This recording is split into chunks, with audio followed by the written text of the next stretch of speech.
Biographical data shows that His Majesty grew up in foreign lands. Thus, when he consented to take upon himself the burden of kingship and the status as head of state, it could be the reason why His Majesty was intent on getting to know his subjects. Starting in 1954, dense jungles and mountain ridges and cliffs in the remotest parts of Thailand were the spots where the lord of the land and his entourage of mixed ages paid their repeated visits. His Majesty used to ask about the speed hill tribe people walked. Having obtained the answer, he would proceed at an ever-increasing speed.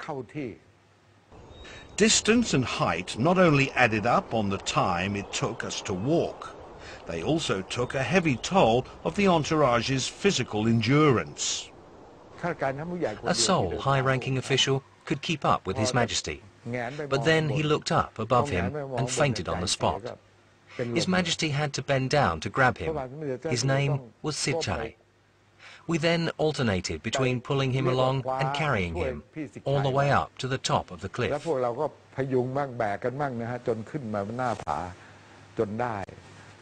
Some members of the entourage were gasping for breath, could not respond to radio calls, and they came that often too. A voice would inquire how the persons were getting along. Of course, only the sound of hard breathing was heard in response. His Majesty was having such a good time. At the initial stage, it seemed His Majesty's first visits to different parts of the country were for the purpose of site surveying, as well as first-hand data gathering to learn the nature of problems his subjects were facing. It could probably be regarded as an orientation to the ensuing royal-initiated projects. The visits enlightened His Majesty on the geographical features, the people's living quality and the various problems facing the people in each part of the country. These problems varied distinctly.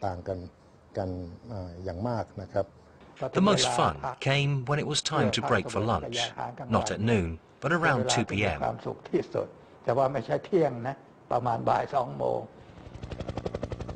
The road condition along the routes of His Majesty's visits, especially at the beginning of the reign, can be described as undeveloped. Up on high mountain tops, the only access is by air only. Many destination points were deep in the heart of the jungle, on high altitude. Many others could be accessed by dusty laterite roads infested with potholes. The condition did not bother us much, as we had experienced it before, but it was rough for local officials, like provincial governors and the like. I followed behind and could see how pale they looked sitting there. I mean, they did not faint. They were all sitting in rows when it came to walking up those hills.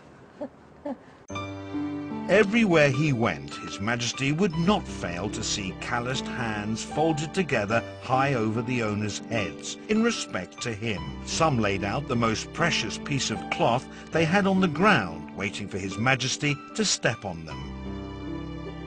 With the king's footprint on it, the piece of cloth would not be used or washed. Instead, it would be neatly folded and preserved at the praying spot where the people keep Buddha's image. On Sabbath day, they will put flowers to pay homage to the sacred piece of cloth in gratitude for what His Majesty has done for the country. Most of them do this.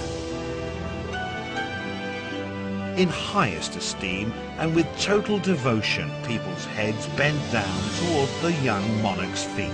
This was believed to bring good things to their life of hardship.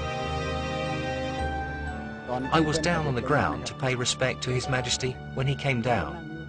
He actually came directly to where I was sitting. I had never dreamed I could meet him in person. Tears readily rolled down my cheeks. I was overwhelmed to see him. As His Majesty walked past them, those expectant eyes lit up in stark contrast with the harsh and weather-beaten faces from hard work.